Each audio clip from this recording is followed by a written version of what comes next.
Can I invite up, please, Tilly Robinson-Miles, Ros Wilson, Professor Stephen Harridge, and Stephen McPeak to the stage. Splendid. Well, look, let's move on to the session here. This is the open slot debate.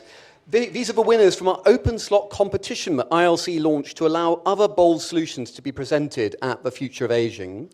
And ILC asked participants to submit one solution for ageing populations that will give more hope for the future. Two of these solutions revolved around food quality access and the essential role it plays in longevity, and the other two revolved around the benefits of physical activity throughout the life course. So I'm going to invite, with a hard 3-minute deadline, I'm going to be very brutal, very brutal. It's like the UN. You're not allowed to have a General Assembly speech that runs too long. The UN never follows that rule. So 3 minutes each. So can I invite Tilly Robinson-Miles, first of all, to take the floor? Thank you.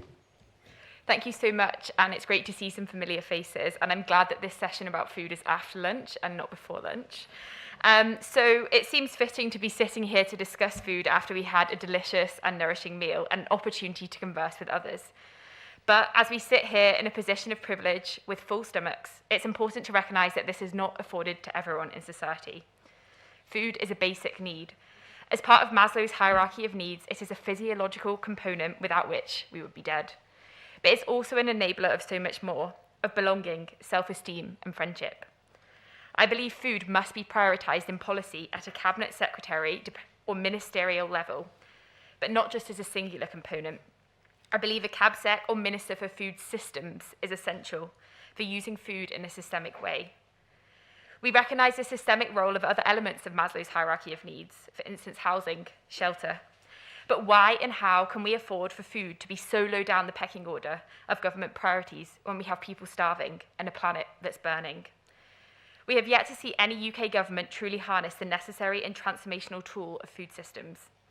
It is important to recognise that Scottish Government have started this process with the recently passed Good Food Nation Scotland Act, but this still sits within one Cabinet Secretary's portfolio, Agriculture and Rural Affairs, and there remains a huge disparity between the Good Food Nation vision presented in legislation and in reality. So why is this solution necessary for the 100-year life? As the population is ageing, we are seeing a rise in the prevalence of preventative conditions. Based on food train screening data in community settings across Scotland, 16% of people aged 65 and over are malnourished or at risk of malnutrition. And social isolation and loneliness are direct social risk factors of malnutrition. Food must be used as a tool for prevention in relation to both health and the climate. It's not just about what we eat, but how we eat, what we grow. Food spans health, social care, trade, agriculture, rural affairs, and so much more. And unless we take a systemic approach, we do not see recognition of this and the interconnections necessary to create a good food vision for all, which respects both people and the planet. Crucially, this is about the whole population, not just targeting one social group. Until we break down silos, whether that be between government departments, between different parts of the food system, or between different social groups, we will never truly have a happy and healthy population and planet. I believe a Cabinet Secretary for Food Systems would play a part in prioritising this approach. And yes, public policy is not always perfect.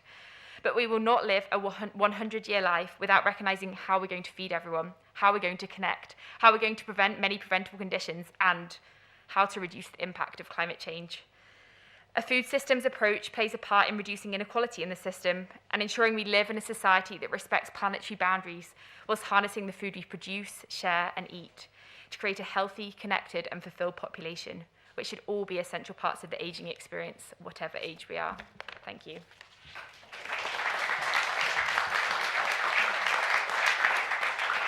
Thank you very much. And I was remiss in not introducing Tilly as the Policy and Parliamentary Engagement Manager for Food Train Scotland. I think we got a chance for one question from the audience on Tilly's presentation. Do I see any hands? Particularly from a neglected part of the room this side that I neglected last time.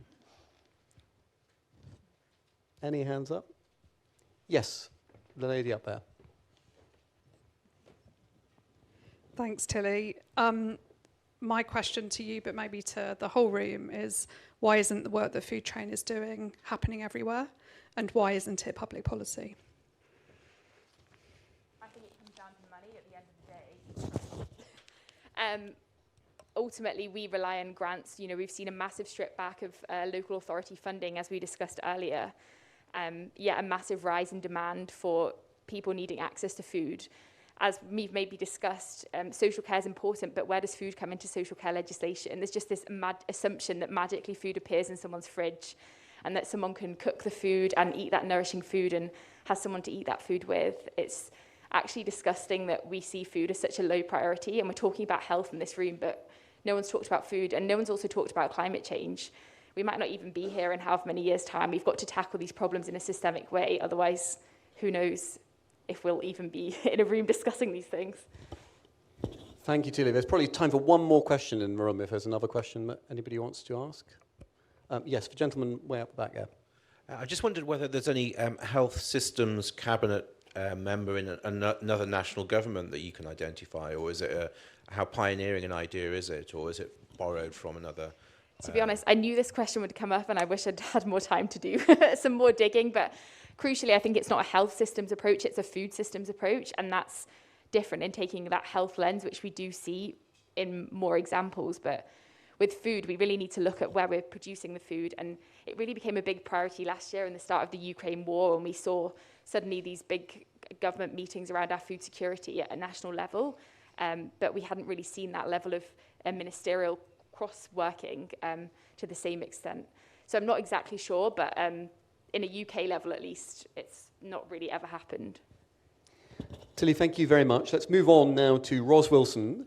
Ros Wilson is a public and patient volunteer, involvement volunteer for Voice, based at Newcastle University, I think I pronounced that right, and the National Innovation Centre for Ageing. She's been involved in many healthy ageing projects, including the Healthy Ageing Challenge, supporting the UK government's Ageing Society Grand Challenge, as a facilitator for a Mediterranean diet and physical exerciser for Alzheimer's research, and for a James Lind Alliance PSB. Ros, the floor is yours. Hello. Sadly, the recent COVID pandemic revealed the poor state of our nation's health. As there are no quick fixes to remedy this, a radical, bold solution is required. In this country, we eat more UPF, ultra-processed food, than anywhere else in Europe, and we have the highest rate of obesity. UPF is manufactured industrial chemicals which prolong shelf life and add flavorings and are not ingredients you would have in your kitchen. As aging begins in childhood, and there are 12 million children in the UK, that is where we need to instigate change. My idea is to provide cost-free, healthy food for all children, to give them the opportunity to lead healthier lives, not just as children, but through their life course. The benefits of healthy eating from childhood are known to include increasing the ability to be attentive, engaged, and productive, to reduce obesity and type 2 diabetes, reduce heart disease, mental health problems, and lower the risk of dementia in later life, and to form good habits that may continue into adulthood and reduce pressure on the NHS and social services. Other benefits might include increasing employment in agriculture and services, and engineering a system that could be scaled across other national and international benefit schemes. So, how could this be achieved? Increases in child benefit could be used to distribute fairly, without means testing, nutrition to every child. Each year, the rate of child benefit is assessed to keep it in line with inflation. So, increases or partial increases each year could be directed to supplying specified food, such as fruit and vegetables, at no extra cost to the taxpayer. The Chancellor has announced for 2024 a 6.7% increase in child benefit, which means an extra £1.60 per child, and per first child, and £1 for all subsequent children. And this is what a 6.7% increase could buy every week. If I could have, yes, that. Now, I submitted the slide before the budget, and I thought he would say 6%. So he's giving you an extra banana to that slide. Could I have the next slide, please? Oh, no more? Oh. Or it could buy this. with no nutrition at all. That one's full of nutrition. And the next slide, those. I mean, they're just chosen at random, but there's no nutrition in any of those. Very tasty, but not very much nutrition. And supermarket chains have sophisticated digital and AI systems that could set up barcode or QR code scanning. And they, along with food producers, particularly producers of UPF, could be involved in provision and distribution. This is a bold idea, but the situation is critical and needs disruption on this scale. So let's think positively by investing in our children and make a radical change to the way we all eat in the future. Thank you. Ros, thank you very much for that presentation and a good reminder of how important eating healthily and food security is. It fits very well with the last one. Can I open it up again to the audience? Who would like to ask a question in response to Ros's presentation? Yes, the lady here.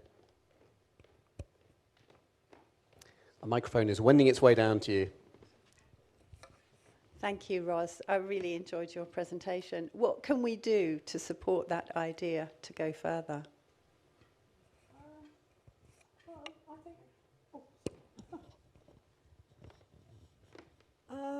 I think we can all support the tough challenge parents have.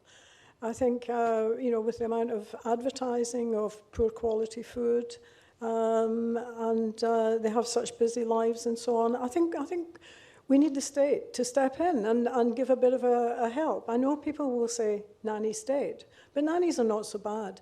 And nannies look after children. Maybe we all need to look after parents to just gradually change and nudge things along.